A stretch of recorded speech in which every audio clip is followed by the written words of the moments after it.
So people have been asking me for a update, so here is my update.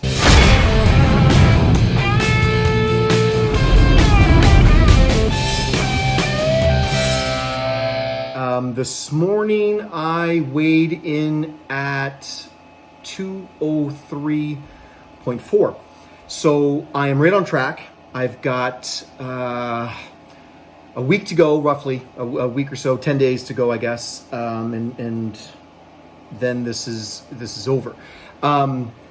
What's interesting is this. I leave for Canmore tomorrow. I leave for Canmore, Alberta tomorrow, and I'm going to be filming some of the conference and some of the things that I'm going to be doing there, as far as nutrition, as far as my workouts, because I want to show people that you can stick to a healthy nutrition plan and an exercise program while you're on the road, while you're working, while you're traveling.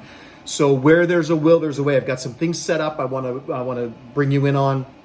I've got a food prep company that I'm trying out, and if it's good, I will definitely let you know and give them some props and some praise and talk about them a lot, because it's the first time I've done a food prep company. I will have to bring some food with me because the food's only being delivered on Tuesday.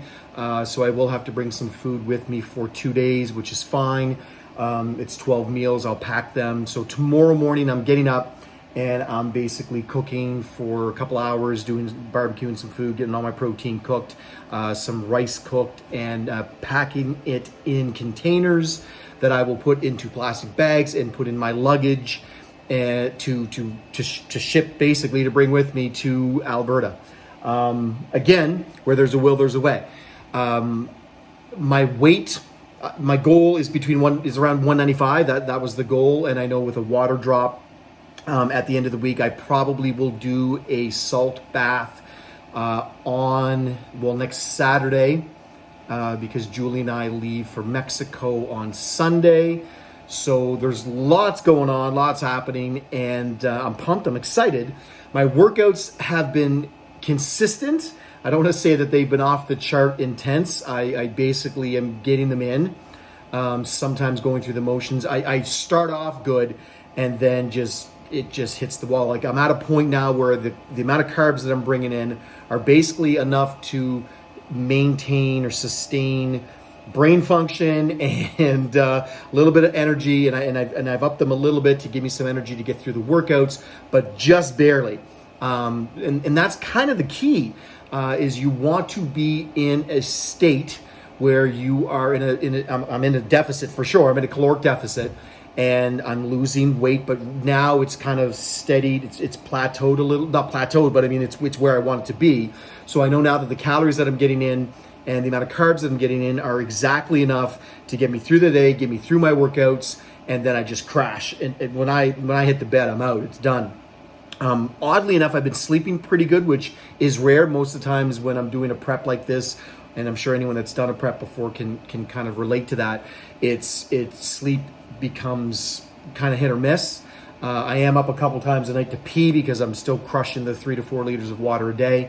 Again, that will slowly taper down. I never go off water. That's something that I've heard people do, and it's nothing I've ever done, and I do not recommend to anyone.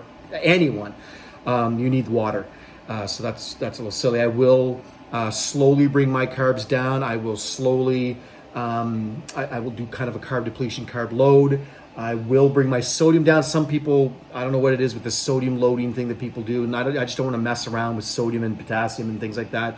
I don't eat a lot of sodium as it is. I get natural sodium from my foods, but I don't add extra sodium.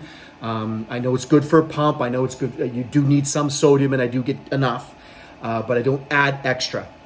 So again, just at the end, at this stage, things are very, very tight. I'm at about 1,650 calories, which is not a lot of calories for a 200-pound guy. I measured my waist, and it's between 29 and 30 inches, which is ridiculous. I mean, for 200 pounds to have a waist of 29 to 30 inches, it's strange. Now, I'll let you in on a little something though. I'm 50 years old, and my skin is not necessarily agreeing with this process, because as you know, skin elasticity it lessens when you age, and so I'm noticing, especially my lower abs, that there is some loose skin that's there. But you know what? It is what it is. I actually don't care. I'm not 25 anymore. I'm okay with that. I've got abs and serratus, and I'm pretty lean, pretty vascular. My legs are pretty, they're silly looking. Not as big as they used to be, but that's okay. I'm not going for that look anymore. So this is, and again, the goal at the end of this is to be healthier than I was when I started. Now, the last couple of weeks is not healthy. I've told everyone that before, and it is true. It's not healthy. But when I'm done this, I'm going to slowly bring things back up, and I'm going to eat clean, and I want to maintain my weight between 200 and 205 pounds, because that's where I feel my best. That's where I'm still in single digit body fat. I don't necessarily, I have more flexibility, I have more stamina, I have more strength. Everything just feels good there, especially at my age. So I think that is a strong, healthy weight for me. So it's something that I've been thinking about for a long time. It's one of my goals that I wrote down when I turned 50. I want to maintain a weight of 200 pounds and not go up. And again, keep in mind that in my 20s and 30s, I would walk around at 250 to 260 pounds, not counting the time when I was morbidly obese and fat. I was 250, 260 pounds of muscle. That changed, obviously. And then I've been going on downwards after that. I am by no means am I a bodybuilder anymore, not even close. But I am a transformation expert, and I do like to see how lean and tight and muscular I can make my physique. So if that makes me a bodybuilder, I guess I'm still a bodybuilder, though I'm not a competitive bodybuilder anymore. I do like the challenge. I was talking to somebody today, and I mentioned, I've played every sport pretty much known to man: football, soccer, basketball, wrestling, jiu-jitsu, karate. I've done everything, a lot of things, not everything, but a lot of things. And there is nothing that comes close to the mental and the emotional and the physical challenge of doing this. Because with pretty much every other sport, you can eat whatever you want. You just can't. Now, most elite athletes eat clean, but they don't eat like this. They don't eat in a caloric deficit over time while increasing their cardio, increasing the level of intensity in the gym, and doing that day in and day out and day in and day out to transform the body. Now, again, another thing that I often say is this is all show, no go. This, when you do this kind of a thing, there's not a lot of go to this. It looks a little bit better for some people. For some people it doesn't. That's, it's not for everybody. But I do like to push myself. This is, again, I want to emphasize this point. I like to push myself mentally and physically and emotionally, because it takes all of that.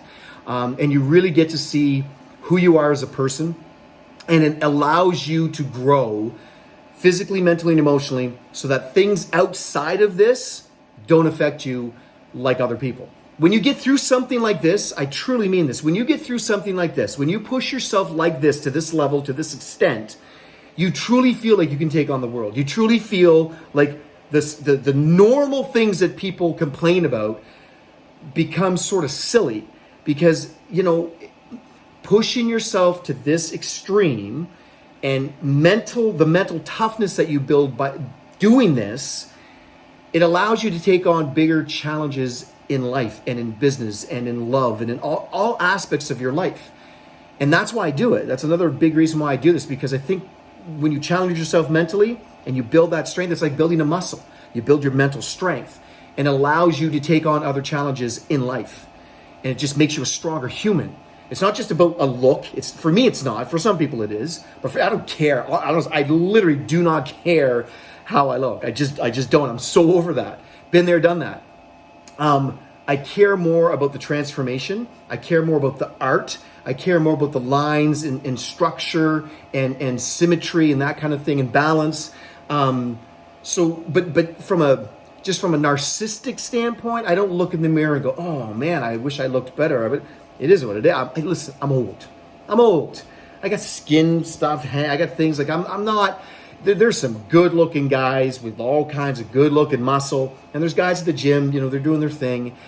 But I'm not doing it for ego. I'm doing it for strength, mental strength, emotional strength, physical strength to push myself. And if that's what they're interested in doing, I'd love to talk to you about that, because I think that I can help you do that, because there's nothing like it. There's nothing else like it. So this is going to be an interesting couple of weeks. I'm going to film a lot of it because I think it's going to be a challenge, and I want to bring you along with me. I want to show you some beautiful sights in Canmore. I'm going to bring you on our trip to Mexico because I want to show you some beautiful sights there. And I want to show you that you can make healthy choices no matter what the situation is. And I'm hoping you'll come along with me. And if you enjoy this video, if you enjoy my videos, please share them with other people. I'm trying to build my subscription up. I don't have a lot of subscribers. I'd love to get more. It's I put my heart and soul into this. I'm an open book, and I give a lot in these videos, and I'm going to give a lot more because I have 25, 30 years of experience in nutrition and fitness industry, and I think I have a lot to give. Not just because I have that experience, but also because of the things I've been through in life. So I've built up a lot of empathy, and I can relate to a lot of people. So I've got a lot of stories that I can tell that I think a lot of people can relate to. And I just want to help people. That's the bottom line. That's why I wrote a book. That's why I wrote the book. It's called Grow Through What You Go Through. You can order that book on Amazon.com. I would love for you to know my story. It's right there for the taking. I also do speaking. I did a TED Talk, and I've done hundreds of talks, and I'd love to do more. It's something I'm going to work on in the future to do a lot more of, because again, I just want to get in front of as many people as I possibly can and help. I want to help people and bring people the basics, and bring people content that is absolutely life-changing. So thanks for following me. Thanks for listening. Thanks for watching. Don't forget to like. Don't forget to share. Look down below. I've got some stuff down there that I like, the equipment that I use and some of the tools that I use to make these podcasts. Check those things out. If you want, there's a link down there for the book. Like I say, I would love it if you would share and get other people to subscribe to my channel. And thanks a lot for tuning in. As you can see, I am carb depleted and just babbling like a fool at this point, so I'm going to end it right now. Take care, guys.